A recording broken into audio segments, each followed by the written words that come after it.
দিয়ে দে তাহলে কষ্ট পাবেন বা একটু কষ্ট লাগলে আসতে পারে আমার নবী একজনের কিন্তু ইমাম হুসাইনকে দিলে বা হাসানকে দিলে আর ওইখানে হযরতে মাওলা আলী হযরতে মা ফাতেমা জাহরা আমার নবী নিজেও কষ্ট পাবেন সুবহানাল্লাহ। জিবরাইল আমি তো ওই জায়গা কি হয়ে গেলাম, স্তব্ধ হয়ে গেলেন, চুপ হয়ে গেলেন যে আমি এখন কি জবাব দেব। বলছে আপনার পয়সার আপনি যেটা চান, কিন্তু আমার আল্লাহ যেটা প্রিয় বস্তু যাকে বেশি আপনি ভালোবাসেন সে ব্যক্তিটা চাচ্ছে সুবহানাল্লাহ। কিন্তু আমার নবী আপন আওলাদ থেকে ইমাম হাসান হুসাইনকে বেশি ভালোবাসতেন সুবহানাল্লাহ। সেটা এখন প্রশ্নটা তো ঘুরে গেল যে যাকে বেশি আপনি পছন্দ করেন তাকে আল্লাহ চাচ্ছে।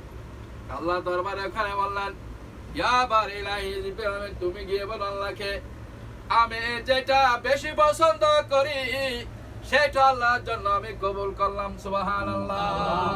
তো ইমাম হাসান হুসাইনকে কি আল্লাহ কবুল সুবহানাল্লাহ। তাহলে আম্মা জান ফাতেমার সাথে আমার নবীর সাথে কি হয়ে গেল, মিলে গেল।